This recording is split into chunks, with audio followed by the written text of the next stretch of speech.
Nyako Ramogi ageno nodichieng' mari obedo maber akaw thuolo makende mar rwaki neno weche manyien mag ang'ich welo. Kawuono ma en chieng' Ngeso, tarik en 12 dwe mar 10 higa mar 2024.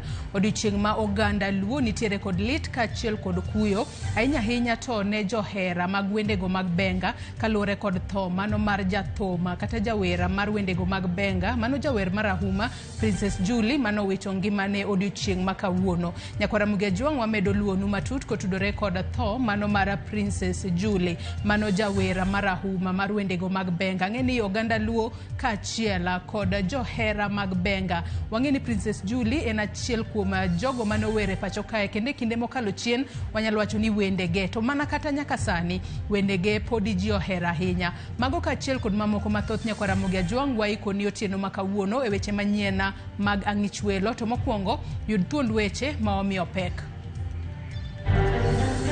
Kuyo okwako oganda Luo kaluwore kod tho jathum marahuma mar benga Princess Jully odhiambo ma kawuono. We have arrested the governor of Tana River because the DCI and his team want to carry out some investigations related to what is happening in Tana River. Thank you. Obila mago kwach kich odayo dho gavana ma Tana River kod jaod bura mag Alole kaluwore kod tulo moseweyo ka ji 18 wito ngimagi e gwengego. Given that it's an oral vaccine, sometimes you'll even find that some children are exhibiting things like nausea, vomiting, sometimes even diarrhea. Migao mar thieth okwedo lipode ni chanjo tuo polio magichiwo kelo midhiero ne nyithindo.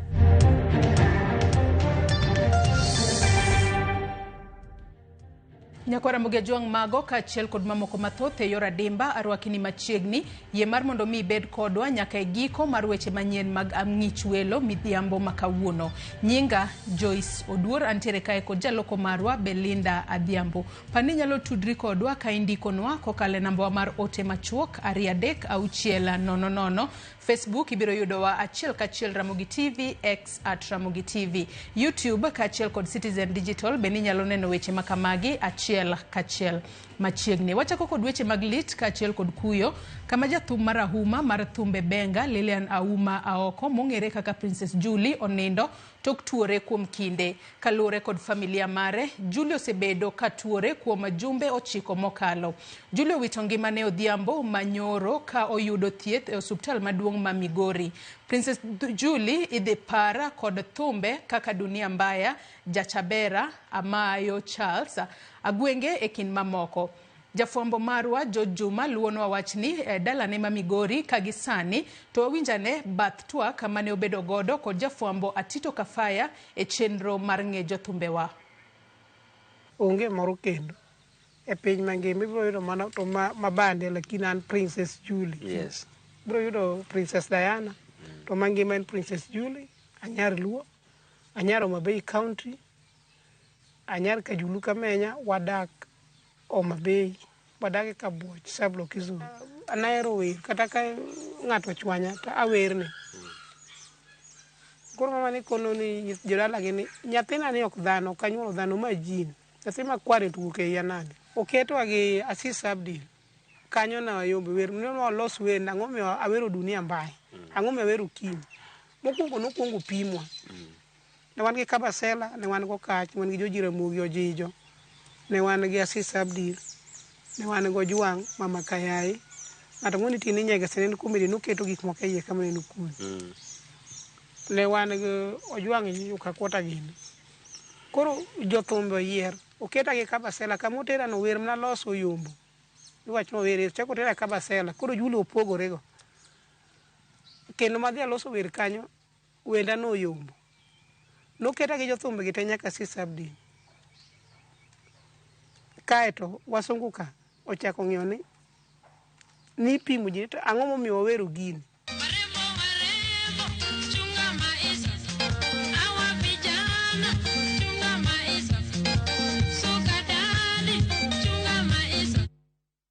Ramogi wa oro ote maga kuyo kachiel kod lit ne familia wede kachiel kod osiepe maga jathum marauma Princess Jully mowito ngimane. Kabende wakwayo Nyasaye mar mondo mi oket chunye kamokwe. Kawadhi mbele wadhi e gwenge mag Tana River kama ji ang'wen onegi e gwenge mameti e sub county ma Tana North e county ma Tana River e kinde gwandruok mag dhoudi mosebedo katimore e county no e thuolo mar juma achiel mokalo. Gino makoro kelo kwan jogo duto mosenegi nyaka 18. Mae timore e kinde maduol mar governors kokale jakom margi Ahmed Abdullahi okwedo wacho bila mago kwach kich mako governor ma Tana River Dadho Godhana kagi wacho ni kit kaka nyomake en rocho ratiro mare. Obila mago kwach kich nyomako governor ma Tana River kod jaod bura magalole Hirabai Said Buya kitudogi kod nyayo gwandruok mag dhoudi e county ma Tana River. Jodak e county ma Tana River koro dak gi luoro kaluore kod dhaw mag dhoudi mosebedo katimore e county no. Mae kaluore kod tulo mosebedo e gwengego ma oseweyo ji 18 kowito ngimagi.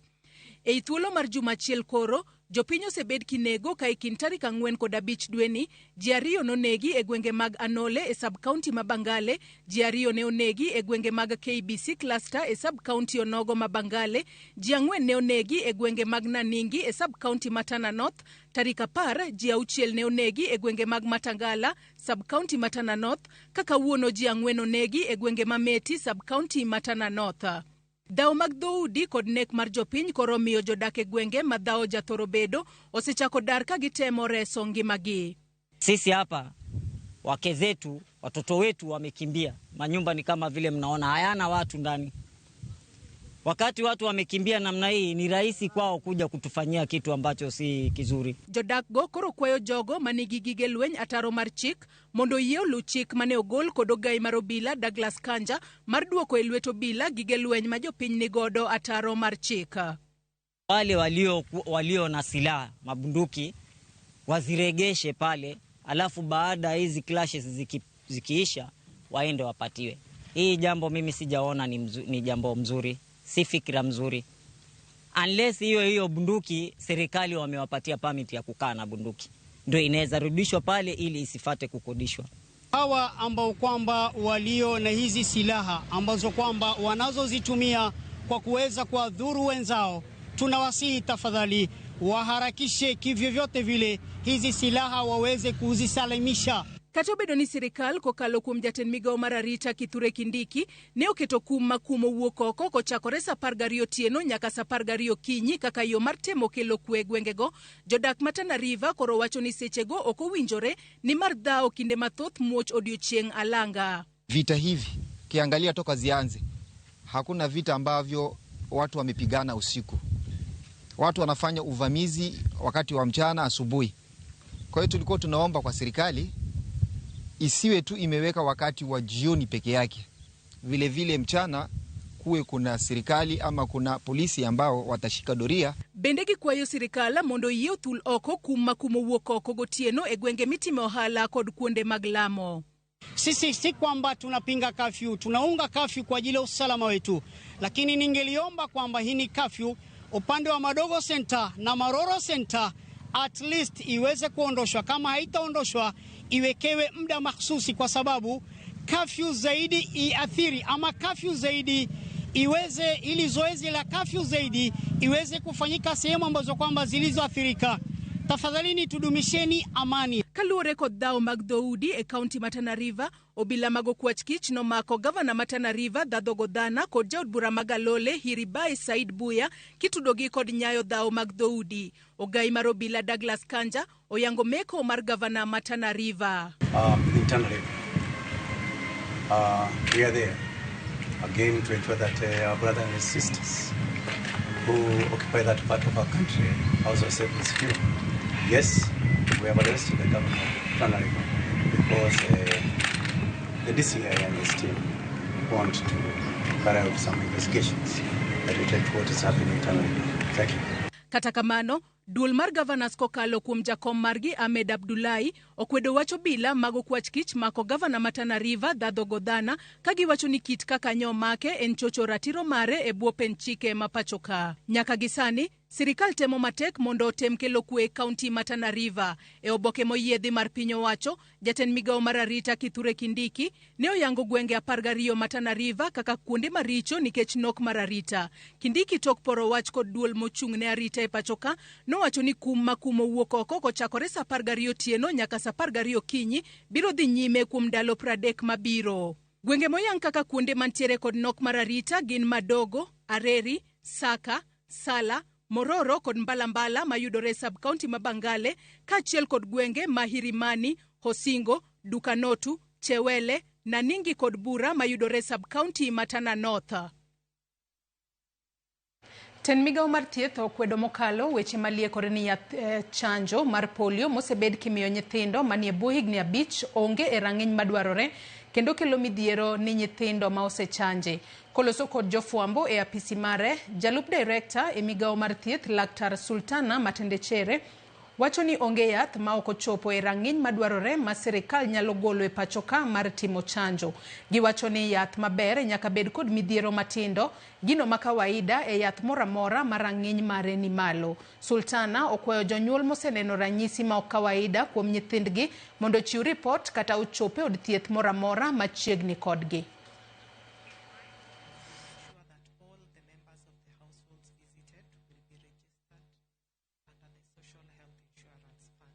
We have received, reports, and we have also seen, especially on social media, reports about the recently concluded polio vaccination campaign, where a lot of issues have come up with regard to the safety of the polio vaccines that we were administering.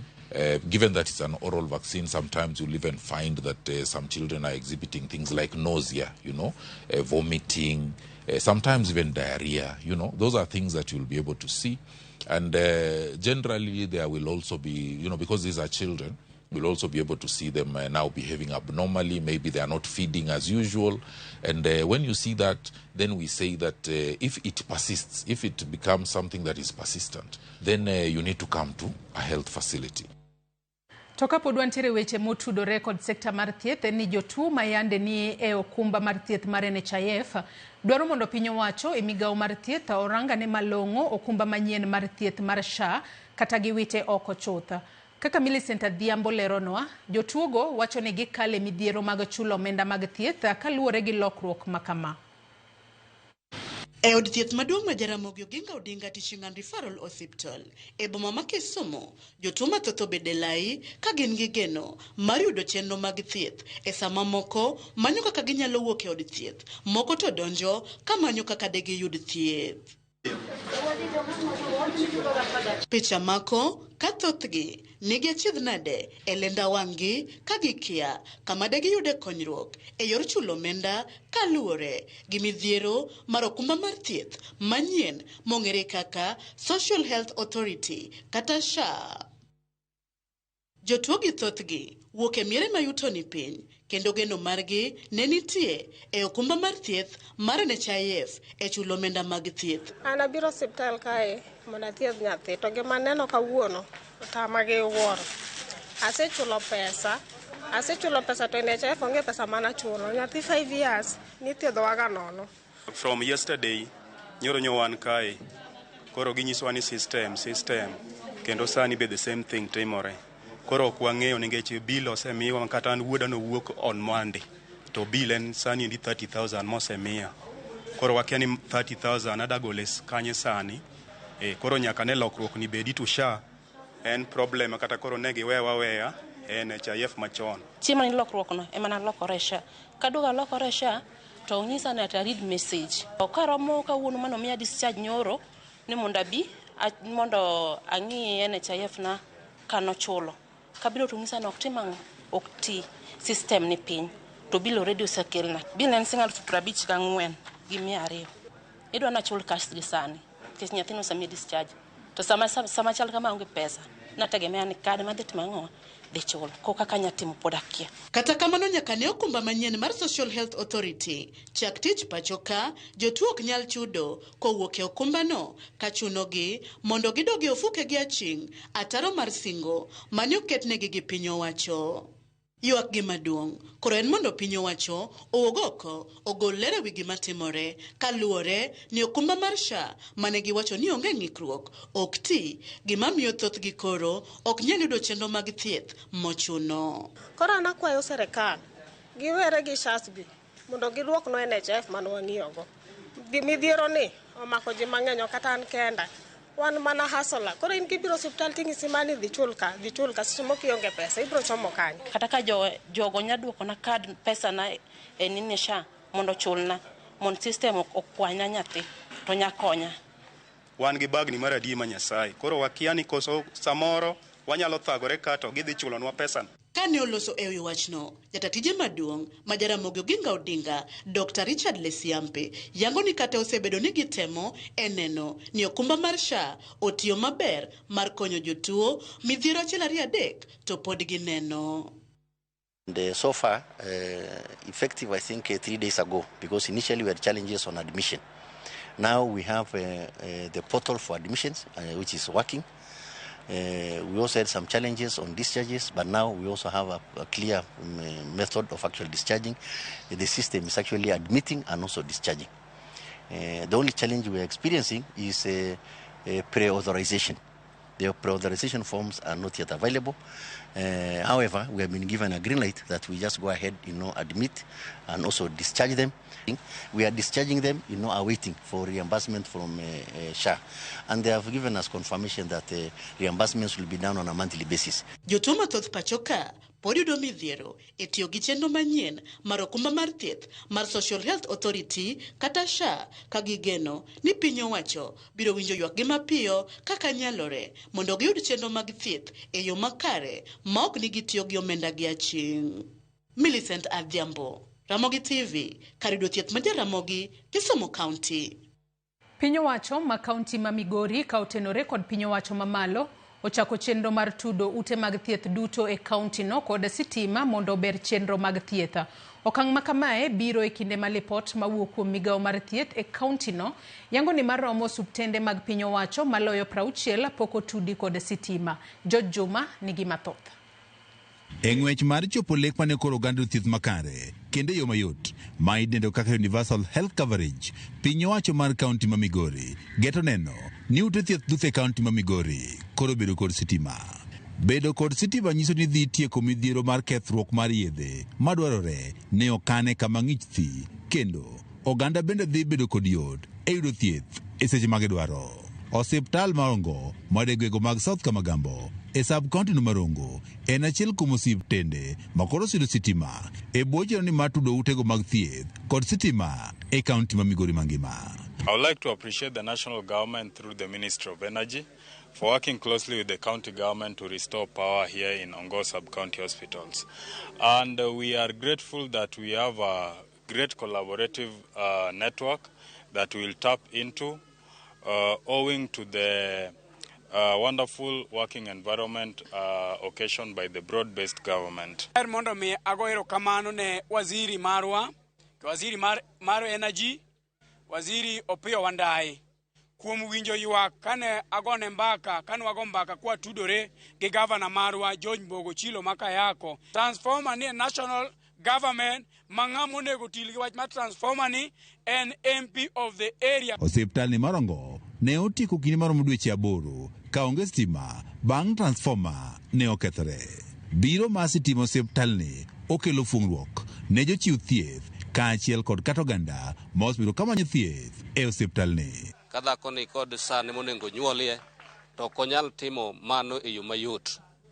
Chandruok bedo mang'eny nikech koro nyaka many mana kod kuonde ma facilities nitie. Ang'e maber ni nitie yedhe moko mitiyogo kaka vaccines mikano gi mana refrigeration, mitimo negi refrigeration eka ginyalo tiyo.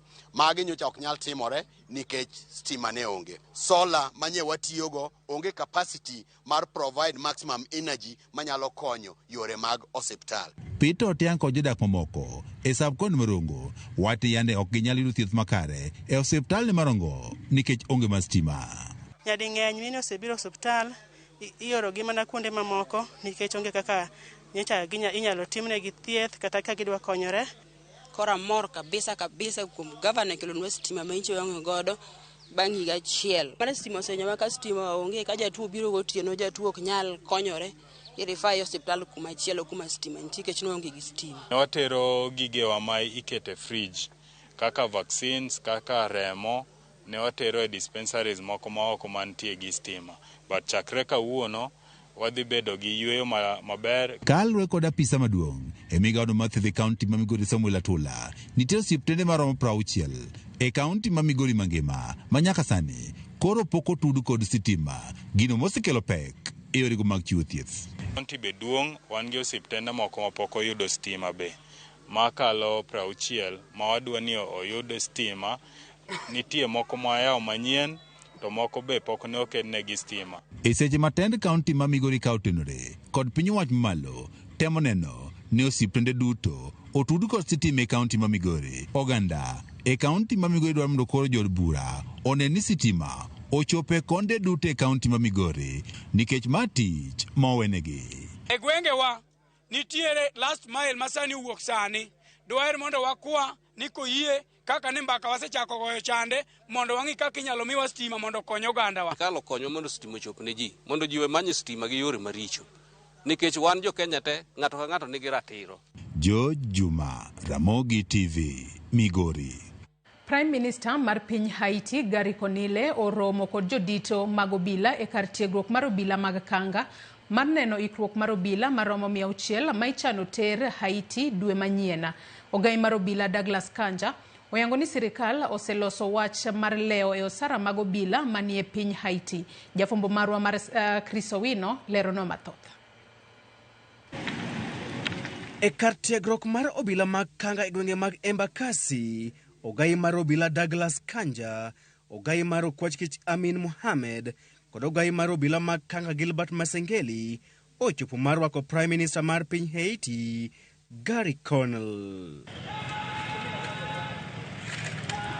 Gary Conille kod jodito mag obila ochopo mar keto wang'gi e ikruok mar obila maromo 600 ma ichano tero e piny Haiti dwe manyien mariwore kod jowetegi maromo 400 mane oter e chak dwe mar 6 higani. We have a regional right now here.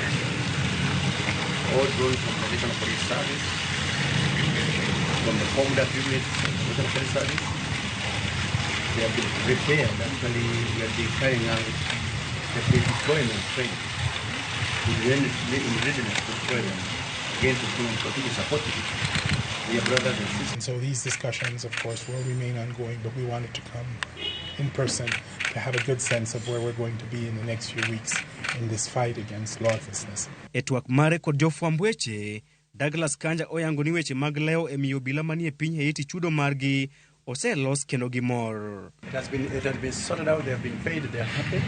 Yes. Mabiro bang' anyuola mag obila manie piny Haiti, ywak ni gisebedo ka gido chudo margi moleo. Gary Conille wacho ni dwaro mare maduong' en giti kod thuolo makamae mar neno ni piny Haiti obedo gi kwe e kinde ma obila ma pacho kae biro wuok e pinyno. I'm here today to discuss not only how well the operation is going, what we've learned from the past 4 months, what will be required for us to eventually win this, because the ultimate goal is for the Kenyan and the forces that are there, and not just Kenyan forces, are able to leave, but leave a Haiti that has the capacity to deal with its security issues. Chris Owino, Ramogi TV, Nairobi.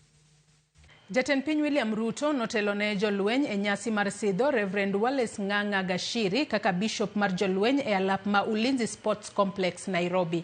Jatend piny karwako Ng'ang'a oyango ni kanisa nigi ting' maduong' mar konyo jotelo mag piny kata yogi e yo makare, kunyiso jadolo no mondo obede opara manyime e chwalo sir makamano. Omedo ni jolweny mapacho ka bende dhi yudo tarruok makare mag weche chuny e sama gichwalo tijegi mar chiwo arita ne piny Kenya.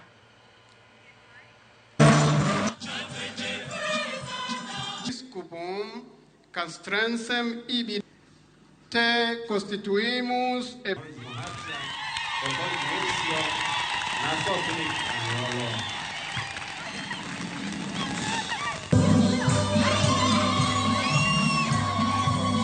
May the Lord continue to bless the military ordinariate as we pray for Bishop Wallace Nganga takes over his responsibility today, having been appointed on the 15th of August this year. May the good Lord bless him. May the good Lord bless the military ordinariate. And may the good Lord bless our country, Kenya.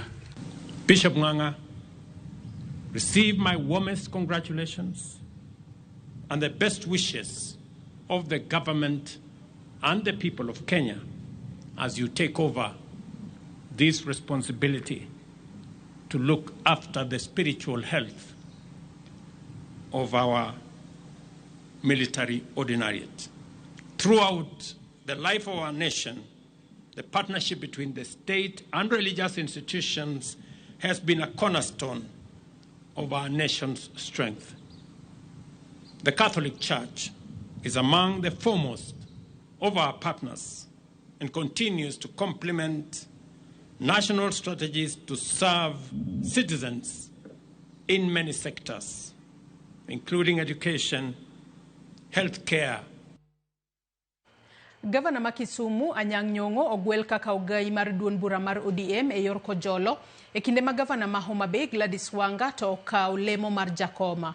E romo mar kuku maduong' mar ODM mane ochuo e kom kod ogai mar duond burano Raila Odinga, gavana ma Mombasa Abdul Swamad Sharif, nyawadgi ma Kisii Simbarati kod seneta ma kaunti ma Vihiga Godfrey Ososti opuodha e lemo mar jolup ogai mar ODM. Raila jiwo jotelo manyien mag ODM mondo ne ni bendera mar ODM odhi nyime kod bet malo kata odoko ni giyudo apaka mager kowuok kuom jowasikgi. ODM bende chano bago yiero mar kor gwenge e dwe manyien. Clear. Niko mimi mwenyewe naenda kwa vita huko kupambana kwa kiti ya halmashauri ya Afrika, bara ya Afrika. Sio mwingine kwa yule katibu mkuu mwanzilishi Professor Peter Anyang' Nyong'o. Mimi na hakika ya kwamba chama iko mikononi ya dereva ambaye anaweza. Hawa madereva wote najua wanaweza. Na hakika sina wasiwasi wala taswishi wote kwa ODM itazidi kuimarika na kuendelea mbele. Nyako Ramogi yiena mar mondo mi akaw yoyo mokwongo e weche manyien mag ang'ich welo midhiambo makawuono. Kata kamano we asoma ne moko kuom ote ma ochuolonwa e Facebook kama wantiere achiel kachiel. Michael Amimo wacho ni rest in peace Princess Jully. Kwari Alata wacho na neno chenro ka an kaka mega an mos wacho ni mos min kwari ka en lak nyiero suba. Wacho ni wach Jully no lit manadene. Pastor Doyo Gori wacho na neno makare Nyabondo widows ka wan kod min oda Sara Nyawade kod Dana Valeria Achola. An Pastor Doyo Gori mar Pefa Church Nyabondo. Ote machielo Laki Ochuonyo wacho ni Ramogi winjore maler ka an Dagoretti North Nairobi. Nyasaye oket chunya Princess Jully kama owinjore. Ote machielo kae Erika Woche bende wacho na Ramogi TV maler ka an Nairobi Kayole. Amoso Jacob Watch Karadingo Ogadi School kotelnegi koda Legala Abuolo. Lawrence Okuyo bende wacho ni rest in peace nyargi Mika.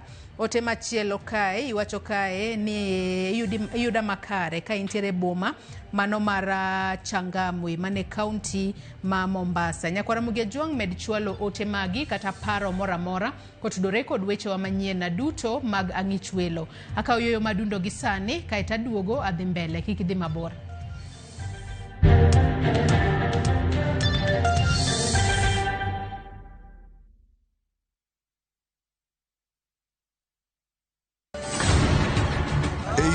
Punjab, hera motegno ne odongo. I love you, Sarabjit.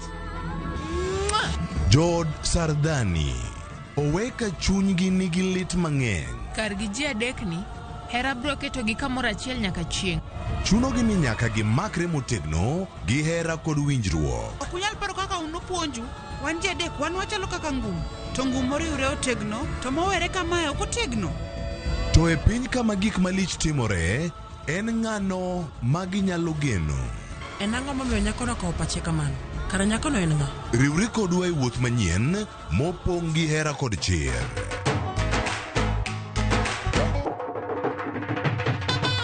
choti sardani. Wuok tich nyaka ngeso saa 2:15 otieno.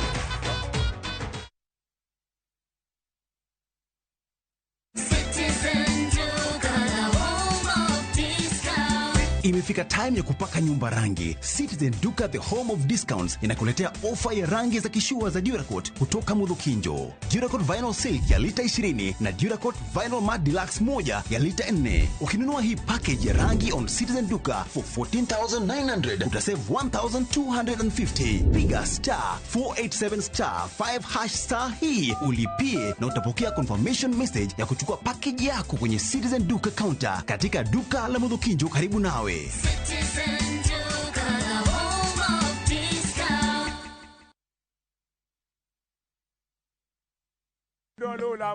Bed kodwa e wuodhni ka wanono kit timbe mag anyuolawa.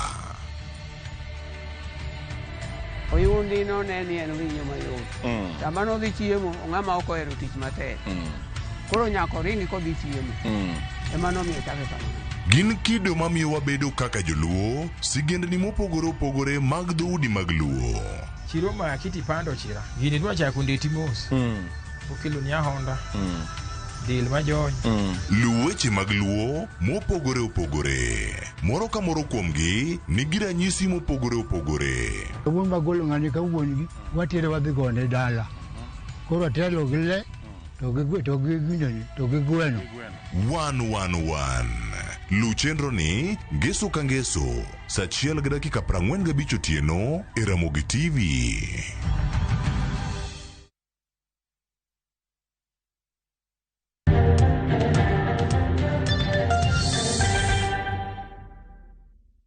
Machiegni kendo nyakwara Ramogi Jwang wadhi mbele kod weche manyien mag ang'ich welo.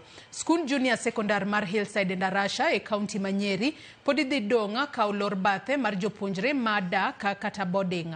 Do ma Nyeri ong'ado mondo kar dak mar skul no lor mana kodong' ndalo 2 tok kar tiegruogno noyaw tich adek juma mokalo. Skul no osebed ka olor kuom dwe achiel kaluwore kod masira mar mach manokawo ngima jopuonjre 21.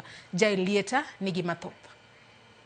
Dwe achiel nyaka piny Kenya ne chiew kod buok kaluwore kod masira mar mach manowang'o kar nindo e skul ma Hillside Academy Endarasha ma yudore e kaunti ma Nyeri. Masira ni noweyo ka jopuonjre ma yawuoyi 21 owito ngimagi. Familia margi pod chunygi omoko. We have crossed many rivers before, even with streams, but this one is wide, deep and torrential. Skudno osetemo mar duoko chiendo mag somo makare kendo ne ikore mar yawo rangai kendo ahinya ne jopuonjre modak e skul. Endarasha Hillside nitiere kod jopuonjre maromo 800 ka bende noyawe kendo tich adek juma mokalo. The school will take time to reorganize themselves, have staff meetings and the rest to ensure that when the learners come in, those that are sitting assessments will just go on. Kata kamano, chuno mondo gidog gigo kwan e yawo chiendo ne jopuonjre madak. Mae kaluwore ni doho ma Nyeri ogolo chik mondo kar tiegruok no kik yaw bade mar jopuonjre madak masani ni kod ng'ikruok maduong'. Kaka pok masirano mar mach, jopuonjre 300 nodak e skul. Sani, jopuonjre ma Nyiri 98 kod ma yawuoyi 97 nyaka many kaka gidhi mbele kod sombgi ka ok gidak e skul kanyo. Riwruok mar Kenya Human Rights Commission kod Elimu Bora Working Group nodhi e doho juma mokalo ka gidwaro tim nonro maber kendo rang chal mar arita mar skundno. Kamano bende gidwaro ochul ne jonyuol kod jopuonjre mondo oyud hocho. Bende giseyo tend skundno kuom kaso yaw skul ma ging'iyo arita mar jopuonjre. Jang'ad bura e doho ma Nyeri Dennis Kizito Diching Manyoro nowinjo kwayono kendo keto kum ne skundno kik yaw bade mar jopuonjre madak. Owacho ni skunde oikore ne loro ma higani dweni gino momiyo nyaka yaw skul ne penj maduong'. Kata kamano, omedo ni nitiere ng'ikruok mar arita jopuonjre madak e skul kendo kuondegi kik yaw nyaka burano tieki. Jokanyo mag skundno koro dhi chuno omany yorno mar rito jopuonjre maromo 200 mane dak e skul kuom jumbe modong' to iloro ka moko kuomgi ikore ne penj ma KPSEA matimore dweni.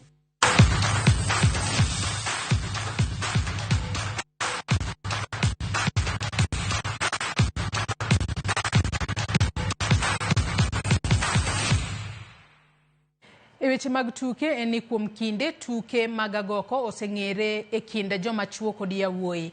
Kata kamano, higani riwruok matayo tuke sekondar ne orwako tuke agoko mar nyiri e skunde mag sekondar ka skund nyiri mar Nyakach obedo skul mokwongo e Nyanza bedo joloch kendo tugo nyaka e quarter finals. Sigandgi chalo nade? Piny Kenya oseng'ere tuke mag agoko kadho kuom tim mar joma chuo Shujaa. Kuom kinde oseting'o bendera mar Kenya weche mag tukego. Bende tim mar Wakeini mar piny Kenya mar Lioness ok oserem nyiso koke e tuke mag agoko. E higani riwruok matayo tuke skunde mag sekondar ne opodho chako tugo tuke mag agoko e skunde mag nyiri e pacho ka. Tuke mane osebed kitugo kod yawuoyi kendo timbe mathoth ochwalo jotugo e timbe matugo lig ma pacho ka to kod e mbalariany mopogore opogore mathothgi gikone chopo e Shujaa. Wuoth oterowa e gwenge mag Nyanza, skul manyiri mar Nyakach.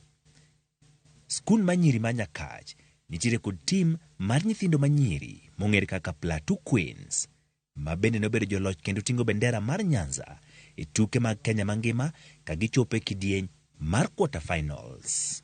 Rugby girls ne osebedo kwa gombo e high school nikech previously niyudo ni rugby boys emanitugo. But this year body wa miluongo ni KSSA, Kenya Secondary Sports Association nocho wacho ni wan koro wanyalo tugo rugby mar nyiri. Koro kane wawinjo kamano, koro nawacho nikech ang'eyo kaka itugo rugby, anyalo coach nyiri ma nyiri chope e kiwango mane madwaro. Ere kaka ne odier kendo jotugo ne timni? To ere kaka ne giyiero mondo mi ne gichak tugoni? Ne gichake nade? Kocha margi japuonj Kevin Odhiambo Tuoma lero kama. Mo tugo rugby, nyathi ma tugo rugby ichako nena kaka ochwere, kaka oringo gi kaka umako bol. Koro jotugo gi na yiero gi ayiera from the other teams. Ng'eny gi nakawo gi from football team, moko adhi akawo from basketball team. Tanyiso gi ni adwa puonjou game moro manyien, game mobiro ma nyiri tugo masani. To ne giyie ma gitugo kodwa ma giyie mako game ma. Wuoth machopo Nationals ne obedo nade? E tielo mokwongo ma gichako e tuke gi. Previously na target nadwa chopo East Africa mani tuko Uganda, but koro nwakawe step by step. Koro nwachako gi our sub county, mwadhi wago county games, wachako wagoyo regionals, to ningeni na lot timbe te mane awuok e Nyanza region na lote. Madhi akawo kikombe mar Nyanza region. Koro kane wachopo nationals, nwayudo timbe moa Rift Valley, moko wa Nairobi, moko wa Coast, but ne wanyago record gi. Actually tulicheza vizuri, tukaanza chini mpaka tukafika national.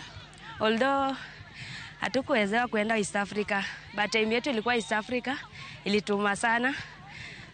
Ni si wenyewe zoezi ndatukuwa tunafanya vizuri. So ilifika hiyo time is like tulishindwa kuachieve hiyo yenye tulikuwa tumetarget. Yes, we started from the sub-county up to the nationals. At the nationals, we were defeated by a few teams, but for the next year, we shall redo the match well and show them what we can do.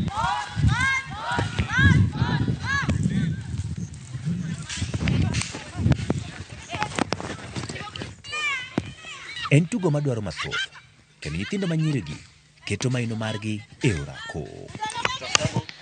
Good one. Nice one. Play on. Nice one. Rack it. Apple. Good one. Play on. Good one. Apple. Hey, John. Nice one. Safi. To kaka kocha, en gi lek man ne nyithindogi bang' tiego gi nyaka e kidieny ni. Nyithindo matugo rugby ni an gi lek kodgi maduong' kabisa nikech king'iyo national team wa mar nyiricha dwaro ji matugo rugby to nyithindo gi gin nyithindo manigi talanta kendo gin nyithindo mosebedo identify gi national team. Jotugo matugo ne Plateau Queens, Nyakach Girls, yango kama to kod geno magin-go e tugo ni kata obedo ni higani ne ok gichopo lek margi mar ting'o kombe mar Nationals. Next year venye tutaanza game niko sure tunaenda kufika East Africa, not only kufika tu, tunaenda kubebea cup East Africa to make our school proud so that watu wengine pia wasikie vizuri, waone rugby pia inasaidia watu wa join rugby. Bende gin kod geno mar biro tugo mar rugby tok tieko somo e skund sekondar kamoko kuomgi klepe matugo tuka goko e pachoka osediero. After high school rugby nitacheza because nika tumeshachukuliwa na timu mingi, so in which hizo teams nika ni clubs, so which tukimaliza shule tunaenda kuzijoin na tuwakilishe huko pia mali wametuhitaji. Gitugo, gisirore, gipuonjore kendo gin kod lek.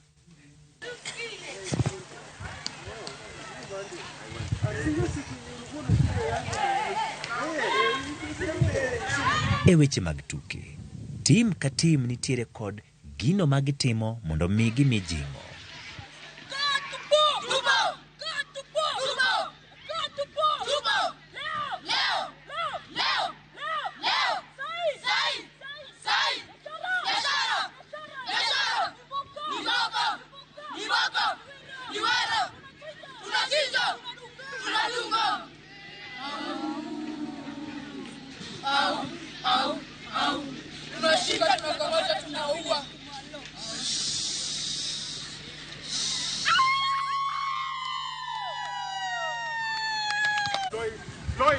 En lek mochake skunde mag nyiri mag sekondar matugo tuke mag agoko.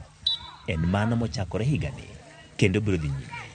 Nyakach Girls, Plateau Queens nigi geno mar bedo joloch ma pachoka, ting'o bendera mar Kenya tuke mag skunde sekondar, dhi nyaka East Africa kaachiel kod tugo nyaka rang'iny mopogore opogore mag piny mangima.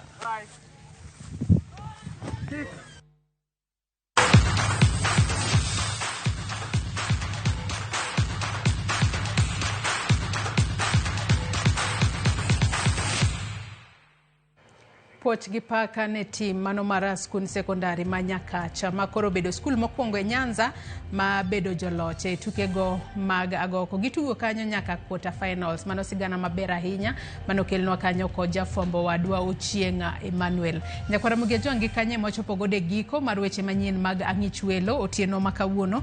Asoma ne moko kuom ote ma ochwalonwa gi sani. Wacho ka ni Gideon Ndaya mano mar Ogo Kabondi, wacho ka ni mos mang'enya kuom tho mar Princess Jully.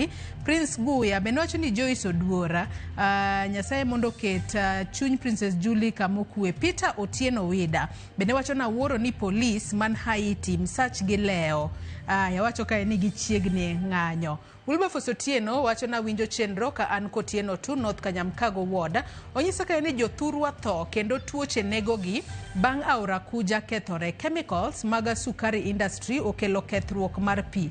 Wasetemo reaching out to leaders mag Migori to pok wayudo konyruok. Wacho ni Ramogi TV eka koro jotendwa, wacho ni waket ote Ramogi TV eka koro jotendwa nyalo winjo mondo okonywa. Ageno ni jotelo mawuok Migori owinjo midhiero ma jo North Kanyamkago Ward kale kendo bro bedo ka kelo negi resruok mapiyo.